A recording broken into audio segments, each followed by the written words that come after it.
our phone is ringing, and that means the amazing Sebastian Gutierrez is here on the line. Of course, Sebastian, director of Women in Trouble, Elektra Luxx, and the upcoming Hotel Noir. And I say upcoming, but it's now playing in select theaters. Also on demand. On demand. We'd like to welcome the one and only Sebastian Gutierrez to the show. Sebastian, are you here? Hey, guys. Can you hear me all right? We can hear you just fine, brother. How are you? Welcome, sir. I'm doing great. How are you guys doing? We're doing fantastic. Fantastic. Thank you for calling into the show. This is Ryan. I'm here with Jim, Jeff, and Samantha here to talk about everything Sebastian Gutierrez. It's great to finally, kind of talk to you. Me and Sebastian planned to get together during Comic-Con. Right. And then my dad went in the hospital with that pneumonia. So it was kind of like, hey, we're supposed to meet, but my dad's dying. So it was kind of sad. But your dad didn't die. He didn't die, though. No. Jesus, so. That's not what you. No, your dad is fine. That's the main thing that we gotta make clear. Your dad is okay. Yes, he's absolutely fine. He's doing great. We ended 2012 with a whimper, thank God. So, and here we are talking. And so everything's been good? Everything's good, surviving New York. I mean, it's not like what your dad went through, but, New York the last couple months has been, a mission unto itself. There's been hurricanes, there's been blizzards, there's been, things you got to deal with, but it's good. The city's got a good spirit, it's all right. Where you live in New York, were you affected at all by the hurricane? Because I saw pictures, just everything flooded. I was not affected like the people who were really affected, but I do live downtown New York, so I did have a week of no power, no water, no, internet. No so it was subway. it was a little third world. Yeah, like it just makes you think like shit. I felt like I was in olden times. I didn't even lose my power. I and I hated felt like hated shit. olden times. See, I lost There cable, and I was nothing like, to "What's do. going on in the real world?" Yeah. No, it was really intense. Shut up, I grew up Jeff. in South America in Venezuela, so it's very familiar to me because that kind of stuff happens there all the time. But you go, oh, this is what the third world is like. And what's amazing about New York is, say, for example, in Venezuela, if this happened an hour into it, people would have been looting and killing each other. And what's incredible about New Yorkers is that wasn't the case. It's like people were still shopping at the deli the next day with a flashlight, and it's an amazing city. It's a lot like that in L.A. also. In Jersey, I got a new TV. I'm just saying. I'm not going to say I looted it. I'm just saying one TV appeared. That's Jersey. That's a whole different world. So we're here to talk about your newest project, Hotel Noir. What led you to make a noir film? Coming off of Elektra Luxx, which I'll talk about in a bit. That movie was absolutely fantastic. But what was the genesis thought process behind a detective noir film? Well, film noir has always been my favorite genre of movies. Like, again, this is going to become a conversation about growing up in South America, but watching movies on TV, those were the American movies that I loved the most. And at the end of the day, I love all sorts of movies, but, there's something about film noir. So I've always wanted to make a noir. And how Hotel Noir came about was I did a movie after Elektra Luxx. I was approached by YouTube because they wanted to make a movie. They came to me and they said, hey, you're making these low-budget movies with really good casts. Would you consider making a movie for YouTube? And so I made this episodic thing for YouTube called Girl Walks Into a Bar, which was touted as like the first feature film made for the internet, which of course is nonsense because there's been a bunch, but that's how they sold it. And we gave this movie away for free on YouTube, and it did very, very well for YouTube. And the weekend after the movie came out, you know about indie movies, so just to give you an example, Girl Walks Into a Bar came out the same weekend by a clerical error as Elektra Luxx, and 250,000 people watched Girl Walks Into a Bar that weekend on YouTube, whereas like 20 people watched Elektra Luxx in the theaters. Wow. That's the state of indie cinema in limited releases. So they came to me and they said, "Wow, this is really great. We want to make more movies." So I thought, well, what is the strangest movie that I can come up with for the internet? And I thought, a black and white film noir. So really, that's where it came from. It came from me trying to come up with a concept that made the least sense for the alleged lowest common denominator audience on YouTube, which is nonsense, by the way. The audience on YouTube was really great. So it started from there, and then eventually the negotiations with YouTube took a weird turn, and by then we had a script, and we just said, let's make the movie, and then we'll figure out how to put it out. So that's really where it came out of. It started as a very, all these movies, Women in Trouble, Elektra Luxx, and Girl Walks Into a Bar, were all done for an extremely low budget, and they were all based on just writing these long 2 or 3 character scenes that were about 10 pages long each, to be able to cope with very few locations and a very little budget. Hotel Noir started the same way. It all takes place inside a hotel, and that's kind of sort of where it came from. Now, Hotel Noir, that was primarily crowdsourced funded, or was it privately funded? Because I know you had a Kickstarter going. Yeah, no, that was later. What happened with Hotel Noir was we made them. We had a producer that found the money, and we went and made the movie. And very early on, we took the movie to Cannes, to the market in Cannes, and the plan was to go to festivals and do the same things that you usually do with independent movies. But at that festival in Cannes, we were approached by a video-on-demand company that actually made us an offer for the movie, to put the movie out, this company in demand, and do a really good job.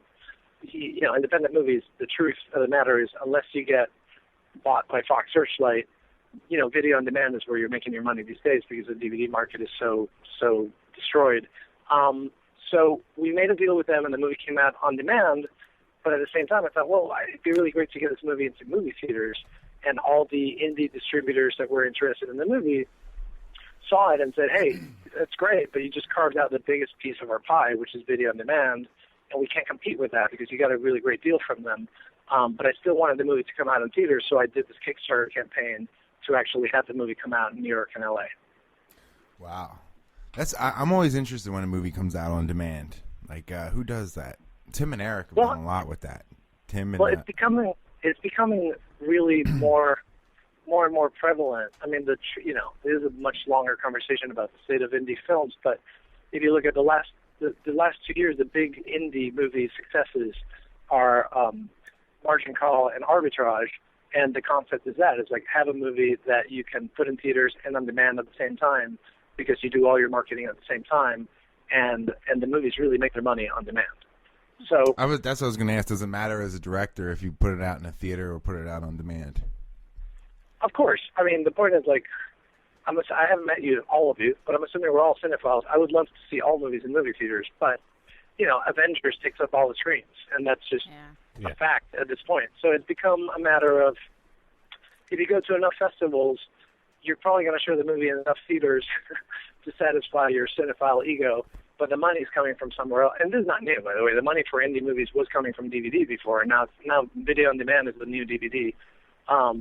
So yeah, I think I'm stealing this from David Lynch, who said, if you're watching, if you're watching a great movie, if you're watching Citizen Kane on an iPhone, I can't help you. Yeah, it's like good for you. Lawrence of Arabia, if you think you're seeing the same movie on an iPhone than you do in a big screen, there's no hope for you.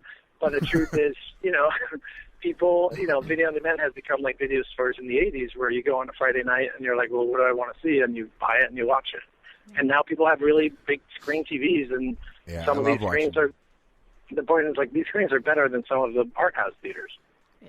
Absolutely. So what happens with, like, Girl Walks Into a Bar? It's on YouTube. It's getting 1 million hits. I really I'm wanna unfamiliar watch that. with how does the money work? Like, I looked it up. are your actors paid up front? Do they get paid at all? How does that work for your crew and your cast? Well, I can tell you what the concept is, and then what the reality is. Okay. Right? The concept of all these movies were, I've written movies for the studios and worked with the studios, and the truth is, I just got tired of waiting because it takes 5 years to get a movie made. So I look at people like Guillermo del Toro or Alfonso Cuarón or whoever you want to say who I think are the best filmmakers working in Hollywood. They have to wait 5 years in between movies, and I'm like, that's not cool. Like, I want to see an Alfonso Cuarón movie every year. I don't want to have to wait 5 years. So my idea was, what if you made a movie for low enough money that you can make it, and write good parts for the actors to be in the movie, and pay everybody the same amount of money, and have everybody share the same back end. But it's made for so little that there will actually be a back end. Because, that's the problem with movies. Like, everybody talks about a back end, but marketing is so expensive that nobody ever sees the back end. So in these movies, everybody, cast and crew, and the crews are very small. It's like 15 people. And the cast members, everybody has the same, it's almost like socialist cinema. Everybody's getting a piece of the same pie. So if money comes in, it gets split 20 ways or whichever ways, and everybody makes the same amount of money.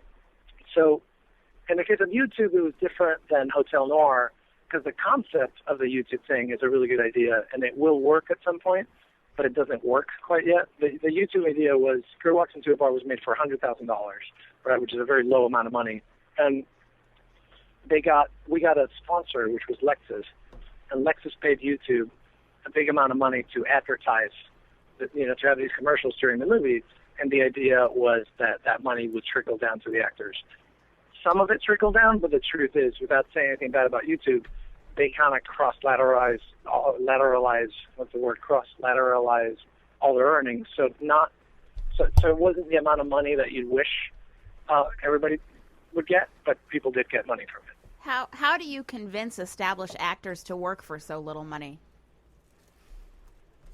Well, that's a good question. You bribe them. The secret. Because I looked at the cast for Girl Walks Into a Bar, and there's some pretty big names on there. So I'm just curious how that worked.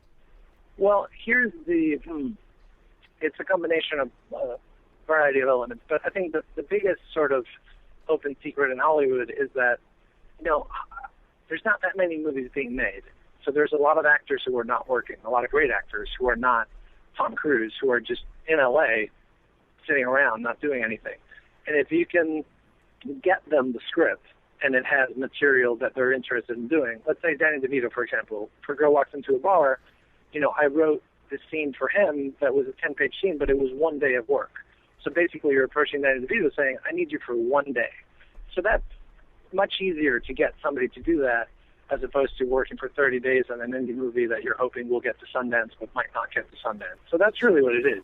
It's a matter of, I've not done enough of these where some actors I know and I've written the parts for, and some actors that I don't know can ask the original actors, and they find out, hey, you're going to be treated really well, and this is a really fun thing, and it's only going to take 1 or 2 days of your life, so it's not going to get in the way of the big jobs that you're going to get. So that's really all it is. The trick is getting it to the actors, of course.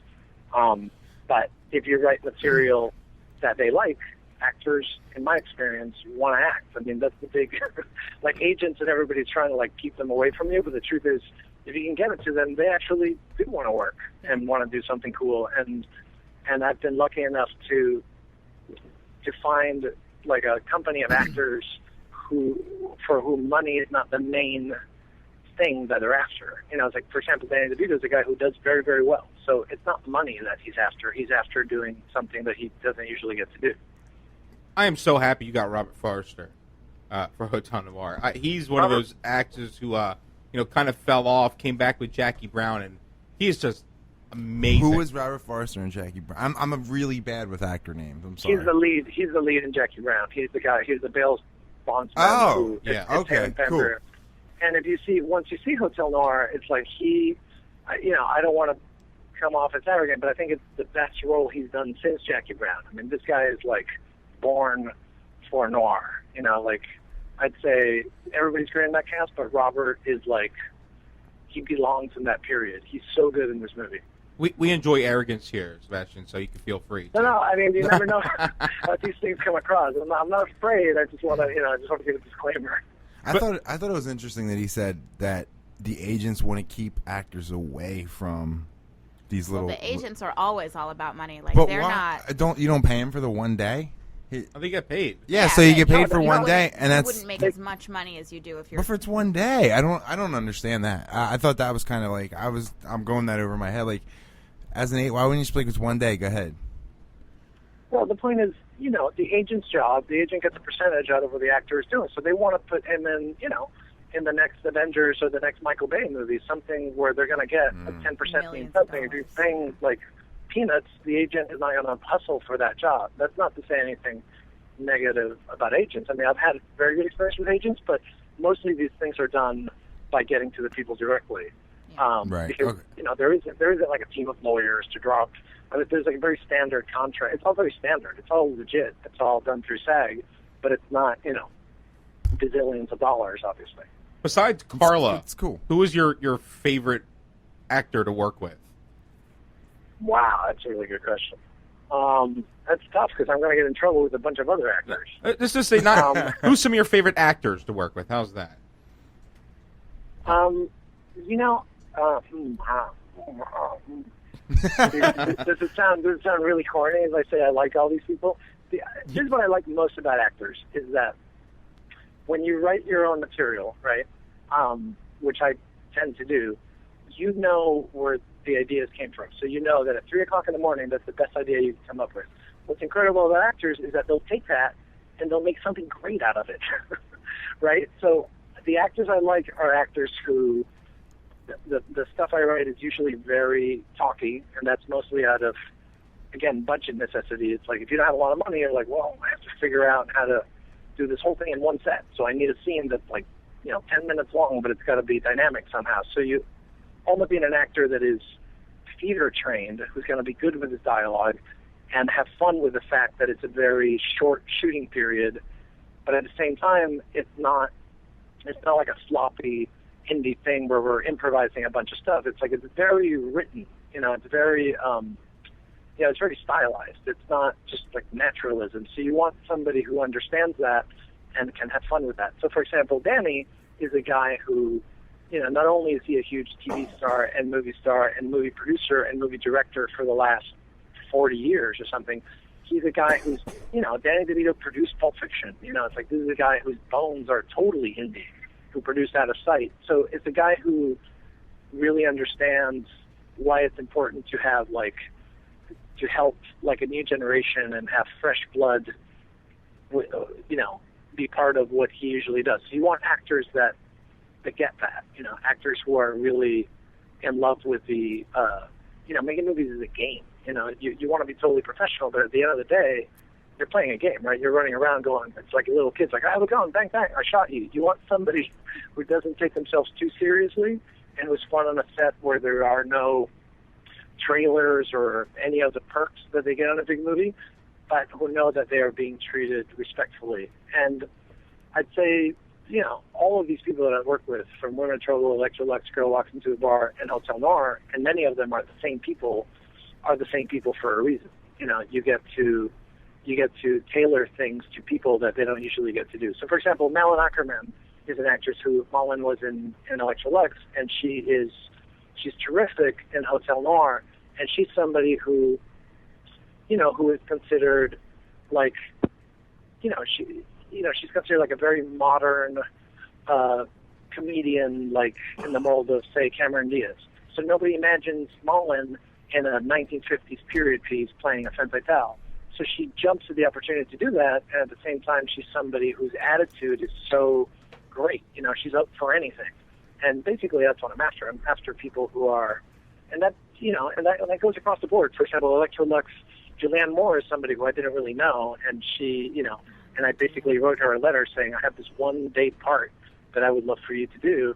And I sat down with her, and she was like, this is great, let's do it. So these are very uncomplicated people, and those are the actors that I like the most. So I'd say it's a very long way of not answering your question, but that's a type of actor who I like, which is ideally you want people who money is not the problem, and they just want to do something different than what they've done, and they still have that, we're a bunch of friends, let's get together and put on a show vibe.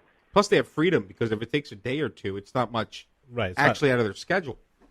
Absolutely. And it's not on their shoulders either. For example, Julianne is somebody who, she does a cameo, but an important cameo in Elektra Luxx. She's not even credited in the movie. She said to me, I'll do the cameo, just don't put my name on it, and let's have a blast. And that way she doesn't have to worry about, there's no press commitments or anything that she needs to do for the movie. She's just going in to play. But she's great in the movie. Along the same lines of that question, what actor has surprised you the most, interpreting your material? They totally went a totally different direction, but you loved it.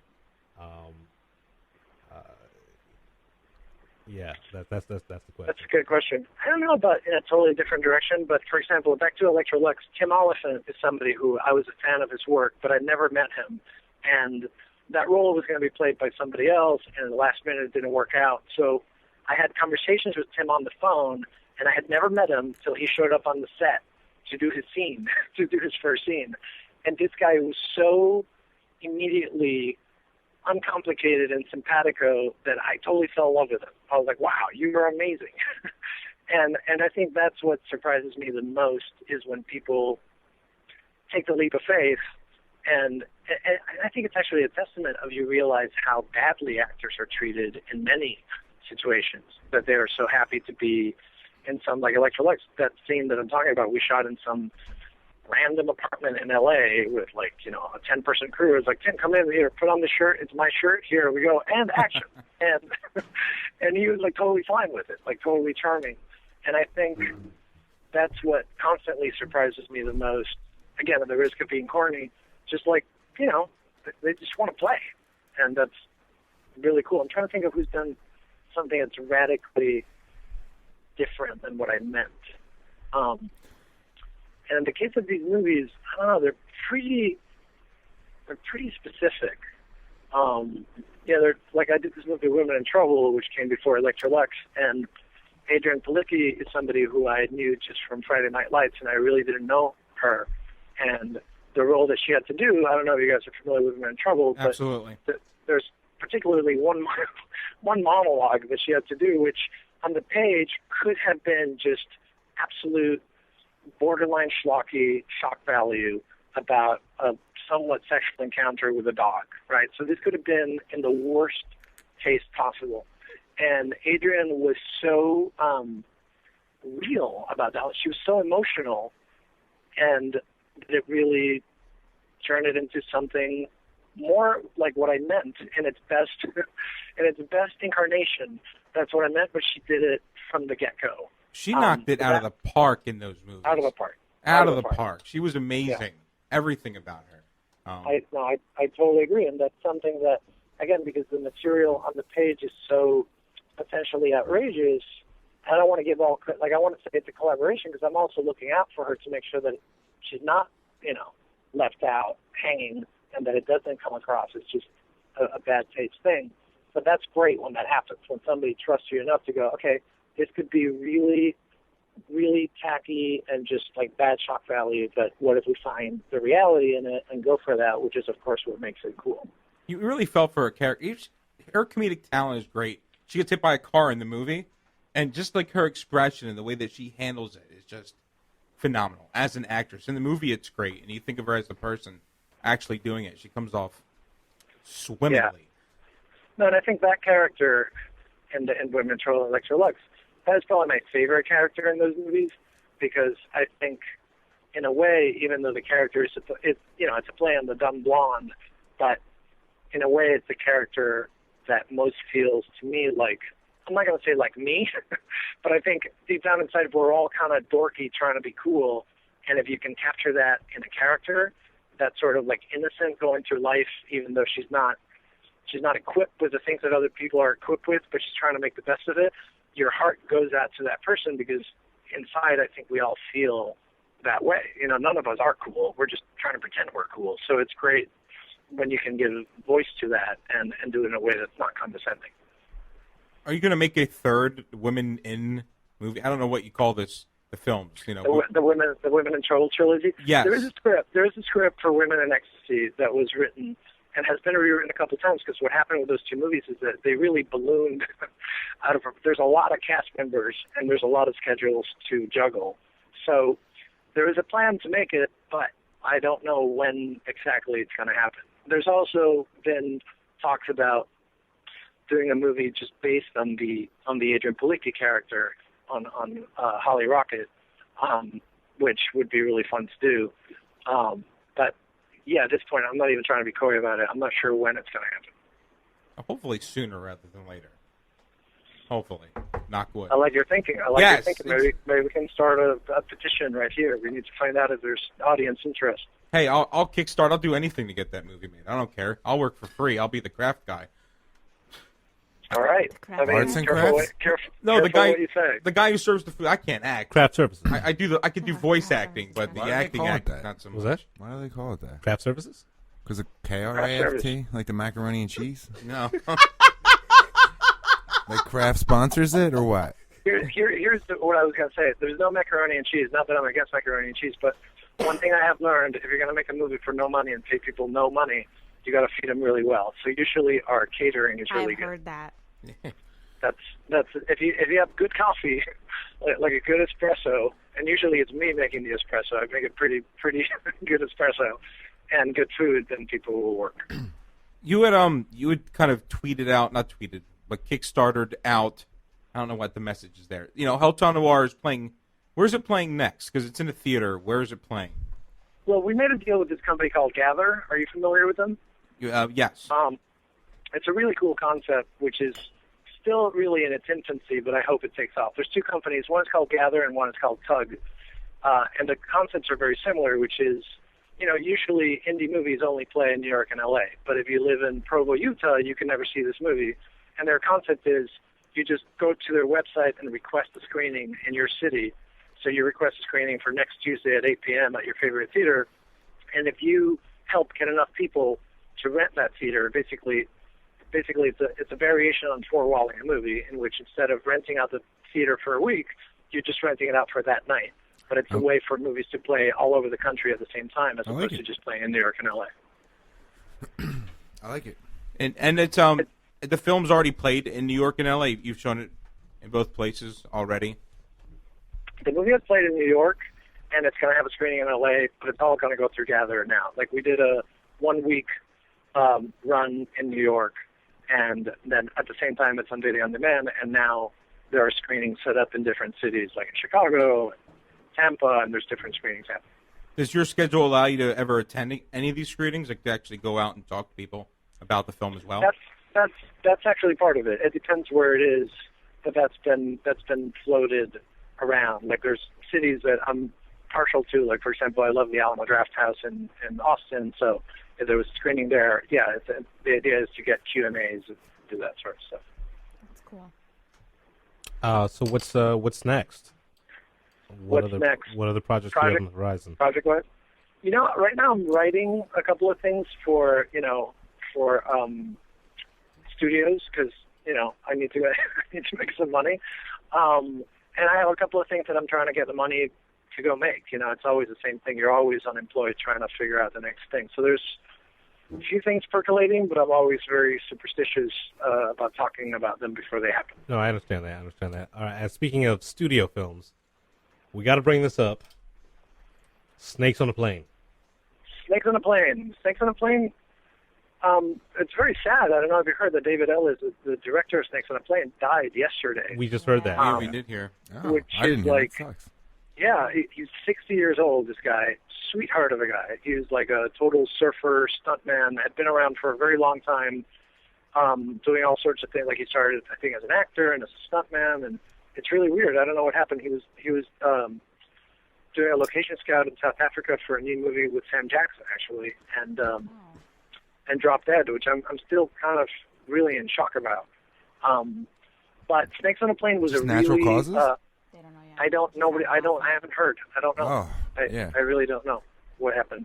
But like I said, I just heard the news yesterday. I'm like, this guy was so. I mean, I know it's a cliche to say, but this guy was so full of life. I really don't understand. Yeah. Yeah, that's weird. Really, really strange. But and like a very athletic guy, like all the things that you're like, this guy was like I said, he was a surfer. Like I don't understand. He was like a tan surfer, And really stuntman, good you natured said. That's guy. crazy.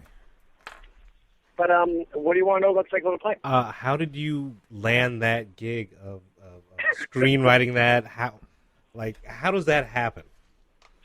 Snakes on a Plane is actually probably the best experience I've had as a writer on a studio movie, which was, I was not, and I don't want to take credit, I'm not the guy who had the epiphany in the middle of the night, Snakes, Plane, movie, go! Which, that was somebody else. I was the guy that they brought in.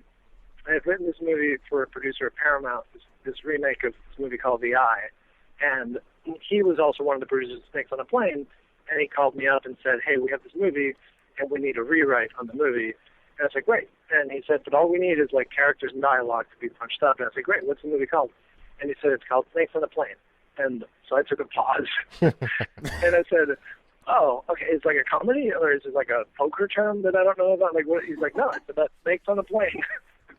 And I was like, oh, okay. So it's kind of campy. He's like, no, it's like a horror movie. And I was like, oh, okay. And so I read the script and saw what they needed, and I basically spent a couple of weeks just punching out the characters and dialogue, and to get Sam attached. And basically that was my involvement with Snakes on a Plane. Later on, like a year later, I got a call from them again saying, hey, we are about to start the movie, and after you did the writing on it, we hired another writer, and it didn't quite pan out, and basically Sam is not happy, and would you come back in and help out? And I said, sure. And I came back in. I was about to start making my own movie. And so I said, I don't have a lot of time to do this, but I'll punch up the dialogue for Sam. And that was it. And then I went to the premiere. Like, it was that, it was that simple.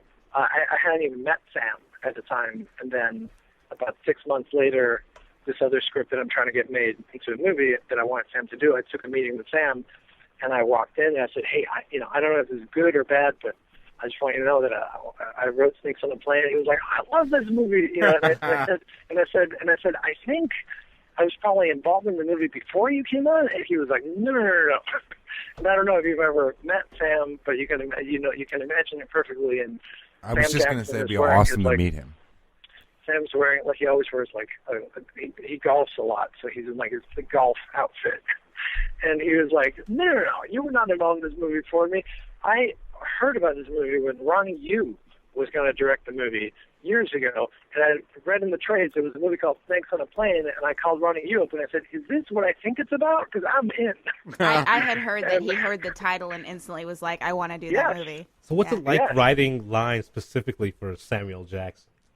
Did you write the line, get these motherfucking snakes off these motherfucking plane? Was that you? Well, I did, but I can't take credit for that line, because what happened with that was once word got out about the movie, I don't know if you remember, but there was these like little like internet cartoons that started popping up that were like these like South Park, like really primitive cartoons where somebody wrote that on the internet. It became like a runaway thing. Yeah. And so they called me in to say, we need more rewrites. Can you put that line in there? I was like, yeah, sure. And I think what's great about that movie is that, Sam, it's obviously a really well done B movie, and it's absurd. But Sam and Juliana Margulies and all the actors, in fact, they don't wink at the camera while they're doing it. They're really serious about it. I think that's why it's funny, and that's why, I don't know if you've ever seen that movie in a packed movie theater, but it's one of the great packed movie theater experiences of people just, cracking up and having a great time. I saw it opening weekend. You did? Yeah, I did. Yeah. No, I had a good, like, that was a movie that, to be honest, I thought, because the hype got really crazy on that movie. And when I went to the premiere, I thought, wow, this is going to be like a really bad movie that I'm associated with, but that hopefully it's going to do really well. And then when I sat in the theater and saw it with an audience, I was like, wait a minute, this is a really good B movie that didn't end up doing as well as they thought it was going to do. But it's all testament to Sam. Even during the process of before the movie came out, I don't know if you remember, but they were debating changing the title of the movie, and they wanted to call it like Pacific Flight 121 or something, because they thought nobody would have gone to see that. Yeah, they thought the title was too silly, and Sam Jackson all along said there's not open hell. Like, this movie's called Snakes on a Plane. That's why I find out, and that's what it's called. And he was right. I think too, the premise for that movie is so kind of ridiculous and over the top that it could have been just a really terrible movie. And I think that, surprisingly, the movie's actually pretty good. So I think that says a lot about the writing. I'm so glad to hear you say that. No, I agree. I agree with you. Like, I think I'm really proud of that movie. It created, not problems for me later on, but from that day on, anytime I'm like hired for a job and it's like printed in the trades, it's Sebastian Gutierrez, which makes people kind of like, laugh. And I'm like, awesome. You know what? That movie is actually pretty cool. Like, I had no problem with that movie. Like, that movie, for what it is, and credit again to David Ellis and the producers, like, even in all the story meetings, they were like, we're not taking ourselves too seriously. This is a movie about snakes on a plane, and let's make that really fun. And I think, again, when you're not pretentiously trying to be something you're not, I always respond to that. It's like, that's what the movie is, and it's very good for that. You've also one show I loved, which got canceled way too quickly, was Karen Cisco. Yeah, that was pretty good. And that starred.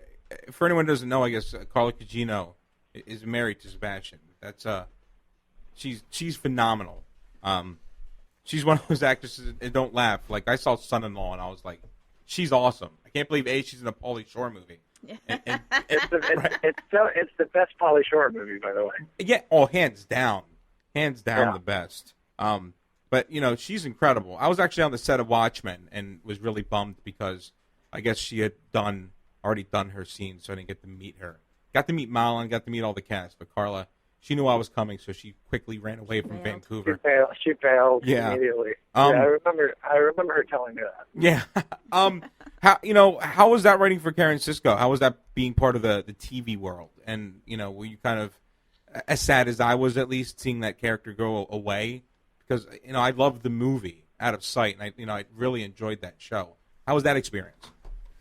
Yeah, that was really interesting because I think obviously Karen Cisco, the show, was on at the wrong time on the wrong network, and if it had been later, I think it was ABC at the time, and ABC was not what ABC is now. So there was a lot of production problems on that show at the time. But writing on it, the truth is, I had never written for television. I was basically watching the whole thing unfold, and they were having a lot of problems with their scripts. And I thought, well, let me take a crack at this thing.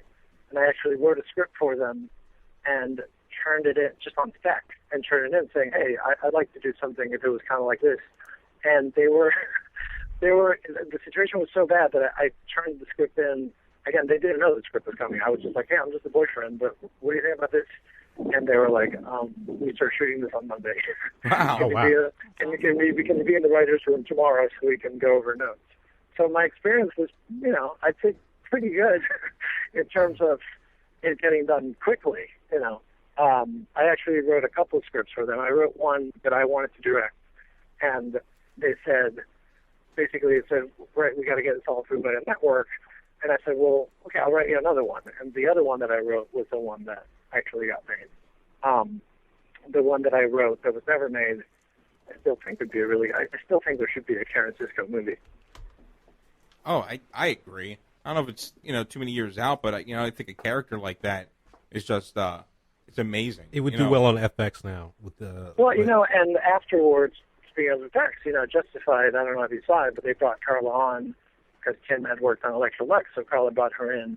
And I don't know if you saw the episode, but it is Karen Cisco. They just legally can't call it Karen Cisco, so her name was Karen something else, but it is the same character. It's the same Elmer Leonard character. And they actually did something really clever, which is to get around it. I forget what her last name is on it, but Tim Oliphant's character says, like, you used to have a different last name before. She's like, yeah, I got married and divorced. So they actually got around the legality of, because I don't know, I guess Universal owns the Karen Cisco name. But yeah, she is Karen on Justified, who is, who's a deputy who comes in and helps out Tim Oliphant. Which is an amazing show. I'm glad that show's coming back as well. Season, I don't know, whatever it is soon. That's I just saw the ads. Yeah, what's some of the shows in TV? What's some of the movies that you like? What do you when you're sitting around like a night like tonight, not talking to us, and you want to sit down and watch something? What's something you enjoy? What are some of your influences and great movies that you just love to sit down and watch? Wow, now there's a long answer question. I must admit I'm not a TV guy. I'm a movie guy, and I know that all the good stuff is now on cable, and our tours have now gone to cable, but I'm the guy who watches Deadwood 5 years later. I'm like, this show is great. And watching the whole thing, people are like, dude, that was canceled like 6 years ago. But movies I do watch pretty much every day, and I don't know, that's a broad. I like everything. I see a lot of movies. I'm trying to think of what I saw. What's the last movie that I loved that I saw? I'm a big fan of French guy, Jacques Audiard, the guy that did A Prophet. Did you see A Prophet? Yeah, it was mind-blowingly amazing. Yeah, so that guy I really like. Have you seen Rust and Bone yet? No, I have not seen that. It's cool. I mean, it's not a prophet, but I don't know that anything will be a prophet. But all that guy, all his movies, he did this movie Read My Lips with Vincent Cassel, which is really good, Heart Skip is really good, and they're all really good thrillers. Rust and Bone is a little bit more of like feels almost like it is actually a collection of short stories turned into a movie, and it's more of a love story. But Malin Akerman is great, and this guy, whose name I'm forgetting, the guy from Bullhead. Did you see Bullhead? Is in, and that's pretty good. I don't know. It's been kind of a weak season, right? For the alleged good movies. I can't think of. I mean, I like Silver Linings Playbook. I sat through all 18 hours of Les Miserables. And, I can't. That makes one of us. Yeah, I didn't see that. It's probably still going. That movie's probably still going. I left. I think it was the end, but it might still be going. I don't know. I like a lot of crime pictures from the 40s and 50s. But I like Lynch and the Coen Brothers and the same cool movies that everybody likes, I think. There you go. I'm a Lynch guy. Anything from Elephant Man to even Dune, which Really? I love Dune. I'm a big Coen Brothers guy. I love the Coen Brothers. Yeah. David Lynch's Blue Velvet is one of my favorites of all time. I heard they're Which one bringing is? back Twin Blue Peaks. Velvet. Did you hear that? No. There's talk of bringing back Twin Peaks. Really? There's Yeah. a show on, I want to say maybe AMC, called The Killing, that I think is really similar in premise to Twin Peaks. Like it's not as like Out there. odd. Okay. Yeah, but Right. the premise is kind of similar with this young girl who is involved in things that her family doesn't know about and disappears. All right. Yeah. I mean, I even liked Fire Walk with Me, which nobody liked. I thought it was pretty cool. I like that liked movie it. too. Yeah. Absolutely. Yeah. I mean, it's such a strange movie, but I love the fact that this guy made a movie for which the premise is, she's gonna die. You already know this, and then it has like 3 or 4 sequences in it that are like the scariest sequences I've ever seen. That's the thing that I think with Lynch is like he makes like the best dream logic horror movies than anybody makes. So yeah. What else, you guys? Let's fix the world's problems. What else do we need to cover? What do you think about the fiscal cliff? I'm just kidding. You don't have to tell us. It doesn't matter. No, that was a joke. Really? You gonna go there? No, we're not. I don't know. Don't answer. All I'm saying is, seriously, Women in Ecstasy, if you need me to knock door to door from New York to Alaska, I'll hit every person and raise money for you. So I want that movie made. I'm glad that it's live and people are listening to this because I might call you up. I have $12. It's yours. Make it rain. $12 is pretty good. No, Kickstarter, I don't know if you guys have done a Kickstarter campaign, but I highly recommend it before it backfires, because what's cool about it is not just being able to raise money, but it's sort of like when the internet wins. It's like you end up, I had so many people write who pledged between $1 and $20 who were like, hey, I'm a poster designer, I'm a composer. Like, you get to meet all these people and you're having direct contact with them, and they're all over the world. And there are people that are interested in the same things that you're interested in. So, again, it sounds kind of corny, but you're like, oh wow, we've been sold by the official way that things are done. That you can't do this, but the truth is, there's a lot of geeks out there just like us that want to make cool movies, who are willing to do it, and for whom money is not the main. Like, it'd be great to make some money, but they're obsessed with it in the same compulsive way that you are. So it's really refreshing. And after the Kickstarter campaign for Hotel Noir, I was like, wow, I wonder if there is a way of raising, $250,000 to make a movie. And I think the answer is there is. Absolutely. And again, it reaches out to your fans. When I was just looking through Kickstarters, looking at stuff, and I clicked on the link for Hotel Noir, and there you are. It was like a holy shit moment. To see that you were there. It was you with your, a completed movie, but raising money to get it in theaters, and like my eyes bulged over. So I can't imagine how many fans are like that if you give them that opportunity to sit there, with one of your favorite directors, like you are one of mine, and have that opportunity for that interaction and actually be a part of that process. Well, I am flattered and I am honored, and what's cool is, again, we've been sold by the establishment that there's all these divisions between people, but the truth is, everybody's making the movies, trying to reach out to people. Yeah. Like, we're all just trying to make movies. Like, it's clearly not, it does not come from, it's not a sound business plan proposition. It actually comes out of, especially today, it comes out of like I don't want, there's that big rush like in the 80s where suddenly like film school became a viable career option, like being a lawyer or a doctor. I'm like, I'm going to get rid of all those people. I want only the people who are crazy and want to make movies because they can't do anything else and that's all they love to be the ones making movies, And I think Kickstarter and all these things help that. Yeah. So there's a lot of crappy stuff, but there's a lot of really cool stuff. No, I agree 1,000,000%. And it was one of those cool things where I got to reach out to you. And, in effect, it took a couple months, but here we are, talking on the radio. It's just one of those, for me, a really big geek out moment. Well, right on. I'm so happy to be part of it. Thank you. Anything else, guys? No, I'm All good. right. Well, we'd like to thank you very much for coming on the show. If people are interested in the film in Hotel Noir, where could they go on the interwebs to find out more about it beyond like IMDb? There's an official website, which is www.hotel/noir/film.com, and there you can go on, or you can go on to gather.us and request a screening, but those would be the two places to find out stuff. And the movie's available on video on demand. I mean, if you can get the video on demand stuff, you can buy the movie right now for $5 and watch it tonight. Are there any plans to do anything with iTunes with it, like iTunes rentals? Okay. Yes.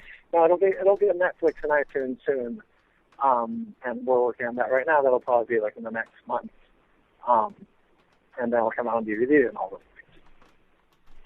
Awesome. If you put something on Netflix, do you get like pay-per-view? Like, do you like what you receive?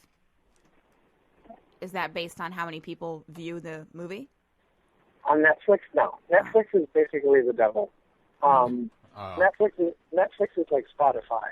So these are things that like are really convenient for all of us because you pay $10 and you can stream whatever you want on Netflix. But the movies themselves, like I think Netflix pays anywhere between $5,000 to $50,000 for a movie, and that's for a window of, depending on what it is, it could be like 6 months to 2 years, and that's all the money that the people get. So it's actually... So it doesn't matter how many people, because, I mean, you said like Spotify, but on Spotify even, for every listen, the musician or our record company gets a fraction of money. But a fraction is like every 1,000 plays, they get like 5 cents. Like, it's really much worse than we think. It's not a So lot. it's actually, it's really horrible. It's actually, like, iTunes is much better because it's a more straight split. But all these things have happened, unfortunately. And I'm saying it as somebody who has a Netflix account and watches as many movies as I can on Netflix a month. But it's not good for the filmmaker or certainly for the musician. Spotify is like, you can listen to every song ever made, but the musician is not getting the money. But again, not to get political about it, it's like we just have to figure out how to monetize these things so that we can keep making idiosyncratic movies and not be stuck with just the studio movies, which are fine, but it's like a steady diet of the same thing. Like I also go watch Avengers, so I'm not against it. I'm just saying it'd be great if we could see other things too. Yeah.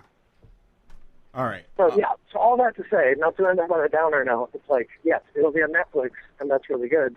But again, it goes back to a movie like Hotel Noir or these movies that we're talking about.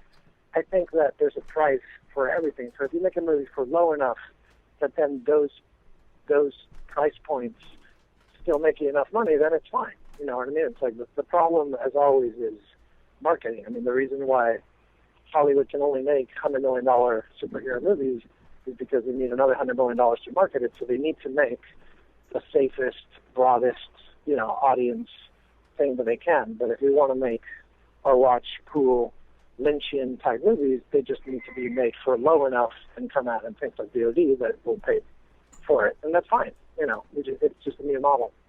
Absolutely. Sebastian, thank you very much for coming on the show. Thank you for having me. Looking very forward to seeing what you have coming out next. And again, we need that guy to knock on every door in America. I'm going to be calling it. I'm going to be calling it. All right. And tell Carla to stop avoiding me on sets. Just tell her. Just say hi. I will tell her. All right. It was a pleasure, sir. Thank you so much. It was an absolute pleasure. Thanks a lot, you. Sebastian. Have a good night. All right. Have a good night. Thanks.